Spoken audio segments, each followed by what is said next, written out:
Medyo mainit yung panahon at mahangin naman. Gagawa tayo ng juice. Mayroon pa akong natirang papaya. Yung kalahati, kinain ko kahapon. At mayroon tayong Yakult. Yan ang magandang combination, guys. Papaya tsaka Yakult. Yan. Sobrang lambot na yung papaya. Saktong-sakto lang yung luto niya.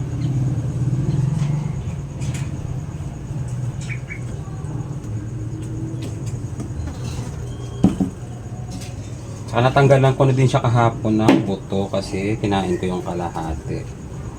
Kaya didiretso na natin dito sa ating blender.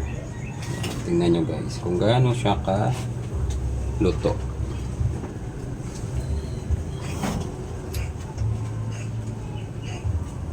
Alam nyo guys, yung ganitong combination kapag nahihirapan kayo mag-digest, ito ang kasagutan kapag nahirapan kayo mag-digest. Yakult tsaka papaya. Dagdagan pa natin ng konti.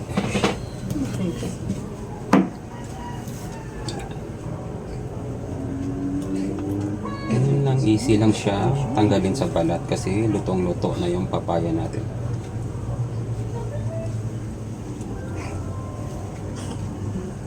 Saka natin lalagyan ng juice. Juice yellow pala. Siyempre para malamig lang natin ito.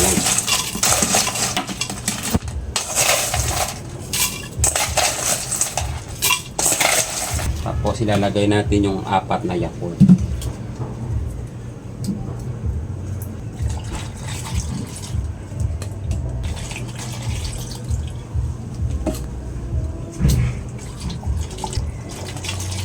Yan, sarap niyan guys. Huwag tayo maglalagay ng tubig para purong-puro talaga yung juice natin. Kasi may yellow naman, yan ang silbi niyang tubig talaga.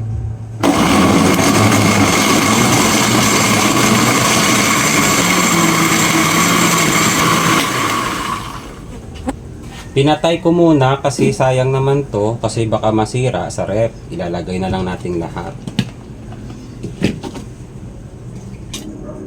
Para wala nang maiwan kasi kapag nakakalimutan pa sa ref to, masisira lang siya. Kasi marapit na siya din ma-overripe. Kaya inubos ko na. Siguro magdadagdag lang ako ng konting yelo. Parang gusto ko palalagyan pa ng isang Yakult pa. Kasi parang sa tingin ko hindi magbabalance yung lasa niya dun sa ating nalagay pa nating in-add nating papaya. Kaya maglalagay pa ako ng isang Yakult. Kuha mo na ako. Lalagyan ko ulit ng isang Yakult. So kalahating papaya na may isang kapingas tsaka 5 Yakult. Yun lang ang recipe ko guys. Pero nasa sa inyo kung gusto nyo mas matamis. Pero ako kasi gusto kong ganito lang yung natural. Kaya hindi na ako naglagay ng asukal. Blend lang natin ulit hanggang malusaw yung yelo.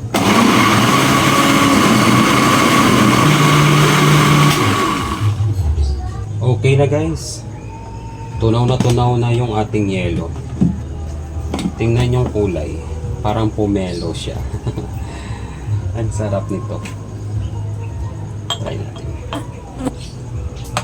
Oops! Ito guys.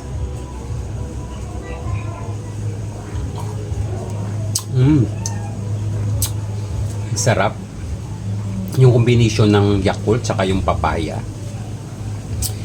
Yung malalasahan mo pa din yung lasa ng Yakult saka yung lasa ng papaya. Nagmi-mix sila. Ang sarap guys. Try nyo din to. Mataas din sa vitamins to. Tsaka yun. Kapag nahihirapan ka sa pagdadigest, swak na swak to. Para makapag-digest ka ng maayos. Ang sarap. Meron din akong tirang kaldereta. Nilagyan ko lang ng itlog na linaga.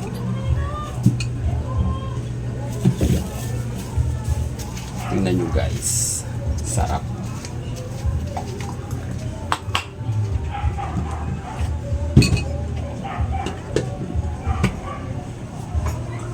At huwag nating kalimutan magdasal bago tayo kumain. God, maraming salamat po sa biyaya na binibigay mo sa araw-araw. Thank you po. Maraming salamat din po sa mga OFW na lagi nanonood ng mga video ko. Thank you po. Ingat po kayo lagi dyan. Maraming salamat po. Kain tayo guys. Caldereta plus juice.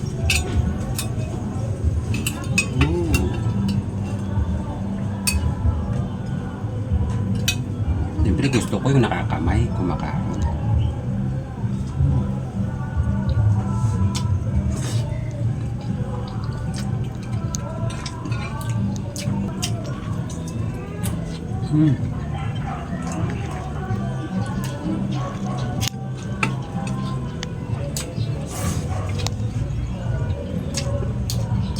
Sarap ng kaldereta. Lalo nanuot yung lasa niya kasi bahaw nga siya. Yung lasa ng sauce nanuot lalo dun sa laman ng manok.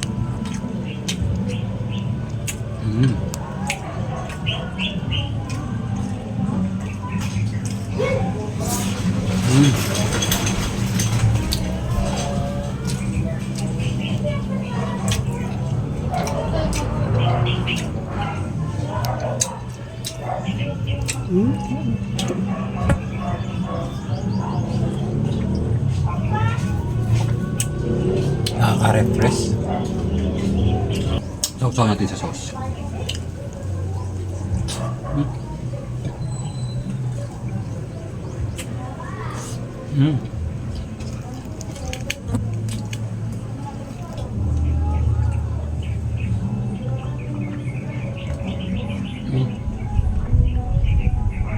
Sarap ng combination, Yakult tsaka papaya. Nandun yung dalawang lasa niya. Yung Yakult malalasahan mo, tsaka yung papaya. Ang sarap. Try nyo guys. Pure na juice. Hanggang dito lang muna guys. Maraming salamat sa panonood. Yun lang, kalas.